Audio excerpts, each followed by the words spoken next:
And so we picture them, hunched over, brutish, a club in one hand, dragging their knuckles with the other. They are the classic cavemen, the ones who grunted and pointed, who lived short, nasty lives in the cold, and then simply vanished. They were the runners-up in the human race, the ones who lost. The question has always been why? Why did they disappear while we, Homo sapiens, went on to cover the planet? The easy answer, the one we've told ourselves for a long time, is that we were smarter. We outthought them. We had the bigger brains, the better tools, the cleverer strategies. We were the thinking man and they were the dead end. It's a clean story. It's a simple story. And it makes us feel good about being the last one standing, but it's probably wrong. The real story is messier, it's more complicated, more human, and far more interesting. To understand what happened to the Neanderthals, we have to stop looking at them as a failed version of us. We have to see them for who they were. A different kind of human, incredibly successful in their own right, who faced a world that was changing in ways no one could control. Let's start with that classic image, the dim-witted brute. For over a century, that's how science painted them. The first Neanderthal skeleton to be fully reconstructed back in the early 1900s was from an old individual riddled with arthritis. The scientists studying him saw the stooped posture, the bent knees, and assumed that's how they all walked. He imagined a clumsy, ape-like creature. This image stuck. It became the foundation of our understanding. Their tools seemed to back this up. Archaeologists found stone tools, of course. They called the Neanderthal toolkit the mouse-steering industry. It consisted of flakes struck from a prepared core. They had hand axes, scrapers, and spear points. They were functional. They worked. But when you compared them to the tools Homo sapiens were making at the time, they seemed crude. Our ancestors, arriving in Europe, brought with them a new style. Long, slender blades. They were tools made from bone and antler. Needles with eyes showing they could sew tailored clothing. And eventually, spear throwers, or atlatls, which allowed them to hurl a projectile with incredible force from a safe distance. The difference seemed obvious. We were innovators. They were stuck in a rut. For hundreds of thousands of years, their tools barely changed. It looked like a clear case of technological inferiority. They had the stone axe, we had the high-tech toolkit, and then there was the art. The great cave paintings of Lascaux and Chauvet in France, the intricate carvings of mammoths on ivory, the Venus figurines. These were made by our ancestors. They were signs of a symbolic mind, an ability to think abstractly, to create meaning. For the longest time, we found nothing like this from the Neanderthals. No paintings, no carvings, no clear art. The conclusion was stark. They didn't have it. They lacked the cognitive leap that allowed for symbolic thought. This was perhaps the biggest piece of evidence for the outsmarted theory. A mind that cannot create art, we thought, is not a mind like ours. It's a simpler mind. So the case seemed closed. They were physically strong, adapted for the cold, but mentally they were second-rate. We arrived, clever and creative, and they just couldn't compete. They faded into the frozen landscape, a relic of a bygone age. But science doesn't stand still. New discoveries are made, old evidence is re-examined with new technology. And slowly, piece by piece, that old story of the dumb Neanderthal started to fall apart. Let's start with the brain. It's true, brain size isn't everything. But it's not nothing either. And here's the kicker: Neanderthals, on average, had larger brains than we do. Their brain cases held about 1,500 cubic centimeters. The average modern human brain is around 1,350 cubic centimeters. This was a puzzle. If they had more brain power, why weren't they smarter? Some scientists argue it's not the size, but the organization. CT scans of Neanderthal skulls let us create digital models of their brains. These models suggest that a larger portion of their brain was dedicated to vision and body control. This makes sense. They had massive bodies to control and lived in low-light conditions of Ice Age Europe, where a good visual system would be crucial for hunting. Our brains, in contrast, seem to have larger parietal and temporal lobes, areas associated with language processing, memory, and social thinking. So maybe it wasn't a difference in raw intelligence, but a difference in focus. They were wired for immediate physical and visual processing of their environment. We were wired for social networking. And what about those simple tools? A closer look revealed they weren't so simple after all. The process of making a Mousterian tool using what's called the Levallois technique is incredibly complex. You have to take a large piece of flint and meticulously prepare it, striking off flakes in a precise sequence to create a core that looks like a turtle shell. Then, with one final, perfect strike, you can detach a flake that is already in its finished form, sharp, well-shaped, and ready to use. This isn't brute force smashing of rocks. It requires foresight, planning, a mental template of the final product, and the skill to execute dozens of precise actions. It's like a Stone Age Zen puzzle, teaching someone to do this would require complex communication, probably language. And we found more. At a site in Italy, researchers found Neanderthal spear points that had traces of birch bark pitch on them. This wasn't just sap smeared on a stick. To make this pitch, you have to heat birch bark in an oxygen-free environment to over 300 degrees Celsius. This is a dry distillation process. It's basic chemistry. You can't do it by accident. It requires a multi-step process that you have to follow exactly. It was the world's first synthetic material, a superglue created 200,000 years ago. This is not the work of a simple mind. Their hunting skills were also vastly underestimated. For a long time, we thought they were mostly scavengers, chasing lions off a kill to get the leftovers. But analysis of animal bones from their kill sites tells a different story. They were apex predators. They weren't just hunting deer, they were taking down mammoths, woolly rhinos, and giant wild cattle. These were not animals you could kill easily. A woolly rhino was a 4-ton tank of muscle and fury. To hunt these animals with heavy thrusting spears and not throwing spears meant getting up close. Dangerously close. This required incredible bravery, but also sophisticated group coordination. He needed to plan the hunt, anticipate the animal's behavior, work as a team to corner it or drive it into a trap and then move in for the kill. And you can't do that with grunts and points. You need a way to communicate complex ideas. You go left. I'll wait behind this rock. When it charges, we converge. And then, the evidence for a symbolic, more human-like world began to appear. It wasn't as flashy as our cave art, but it was there, hidden in plain sight. For decades, we've known that Neanderthals buried their dead. At sites like La Chapelle aux Saints in France and Chanadar Cave in Iraq, bodies were found deliberately placed in pits. At first, scientists were skeptical. Maybe the bodies just fell into a hole. But the evidence mounted. The bodies were often placed in a specific position, like on their side in a fetal pose. Sometimes, tools were found with them. The burial at Chanadar Cave became famous. The soil around one skeleton contained clumps of pollen from several different types of flowers.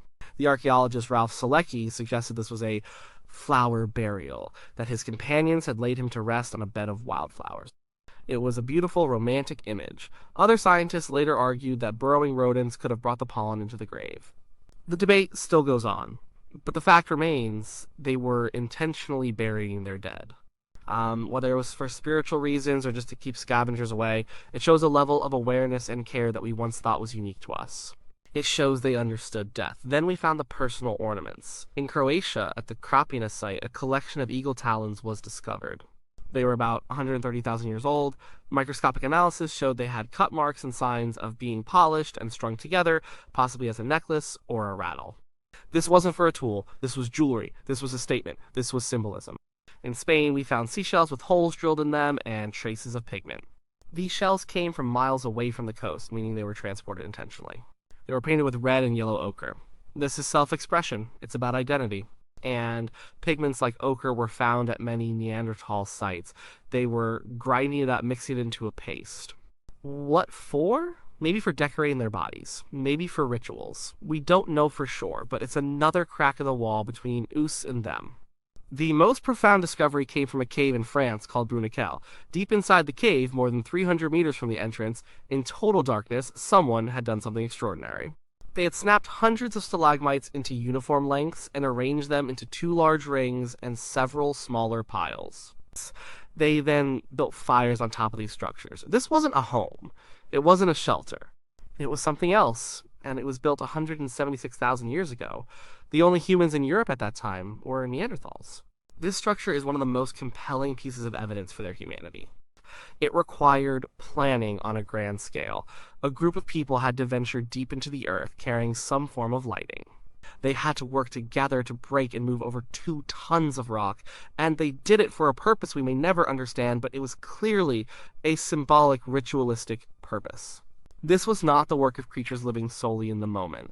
This was the product of a culture, a society with shared beliefs. So, if Neanderthals weren't dumb, what happened? If they had big brains, complex tools, sophisticated hunting strategies, and a symbolic culture, why are they gone and we are here? This is where Homo Sapiens re-enters the story. We emerged from Africa and began spreading across the world. Around 60,000 years ago, we started moving into the Middle East, and then into Europe, territories that had been Neanderthal lands for hundreds of thousands of years. For a time, perhaps as long as 10,000 years in some places, we lived side by side.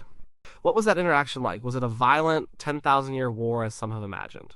Probably not. The landscape was sparsely populated. Groups probably didn't encounter each other all that often. But when they did, something remarkable happened. We know this not from stones or bones, but from our own DNA. When scientists first sequenced the Neanderthal genome, they compared it to ours. And they found a match. Most modern humans with ancestry outside of Africa carry between 1% and 4% Neanderthal DNA.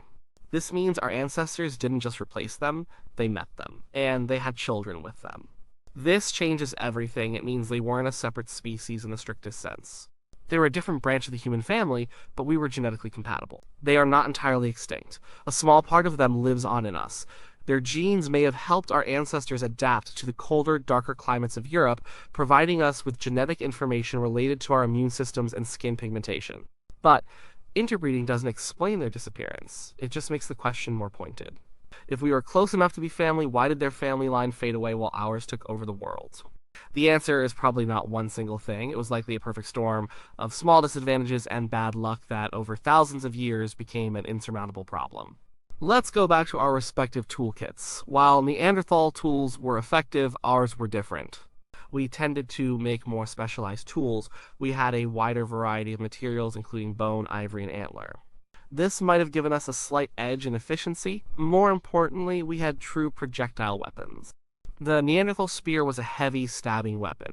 It was deadly but required you to get close to your prey. The Homo Sapiens spear, launched with an atlatl, could be thrown from 20 or 30 meters away with lethal force.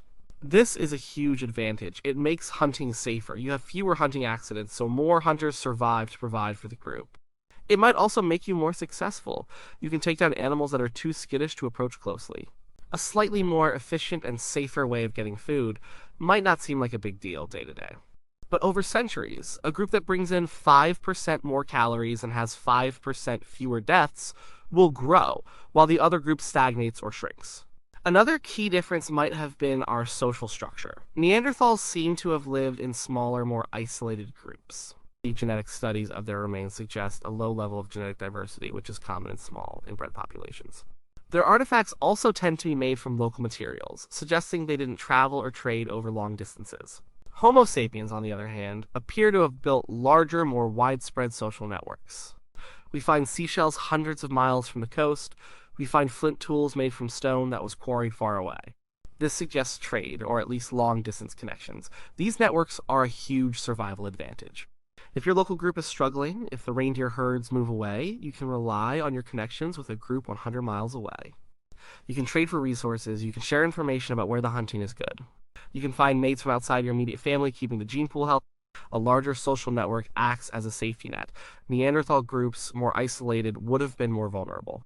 A bad winter, a disease, or a few failed hunts could wipe out a small band, and there would be no one to help. So, it's like being a small, independent shop competing against a massive supermarket chain. The small shop might be great at what it does, but the chain has a support system that makes it more resilient to shocks. Our explosion of art and symbolism might have played a role in this. Complex art, body ornamentation, and rituals are not just for decoration. They are social glue. They help define a group identity. They create a shared culture that can bind together thousands of people who might never meet face to face. A particular style of beadwork or a specific cave painting tradition could signal who was part of your tribe, who you could trust and trade with. It allowed us to scale up our societies beyond the small, family-based band. And then there's the simple matter of demographics. Some models suggest that Homo sapiens had a slightly higher fertility rate. Maybe our women had babies a little closer together. Maybe a slightly higher percentage of our children survived to adulthood. Again, this is a tiny advantage, but a population with a 2% higher birth rate will, over thousands of years, completely overwhelm a stable or slowly declining one. We may have simply outbred them. All of these factors, a slight technological edge, bigger social networks, and maybe a small demographic advantage, were playing out against a backdrop of dramatic climate change. The Ice Age was not a stable frozen period. It was punctuated by wild, rapid climate swings. Temperatures could plummet or shoot up by several degrees in just a few decades. This would have been incredibly disruptive. Forests would vanish and be replaced by grasslands. Animal herds would migrate or die out. Neanderthals were highly adapted to a specific environment, the cold woodlands of Eurasia. They were specialists, they were brilliant at what they did, where they did it. As Homo sapiens, being a newer species from the more varied climates of Africa, might have been more of a generalist. We were more adaptable, able to switch food sources and strategies more quickly. When the climate went haywire, our flexible toolkit and our large social networks might have given us the edge we needed to survive, while the more specialized Neanderthals struggled to cope. So, imagine you're a Neanderthal. Your people have lived in this valley for 100 generations. You know every rock, every animal track. You are perfectly skilled at hunting the giant deer that live in the forest. Then, in the span of your lifetime, the climate shifts. The forest dies, replaced by a cold, open steppe. The giant deer are gone. New animals like bison and horses move in. You have to learn how to hunt them, but your traditional tools and techniques aren't as effective. Your group is small, and a few failed hunts mean people go hungry. Meanwhile, a new group of strange-looking people moves into the next valley.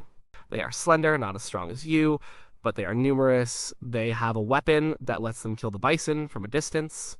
They seem to have connections to other groups far away, because sometimes they have new kinds of stone that you've never seen before. They have more babies than you do. You might trade with them. You might even have a child with one of them.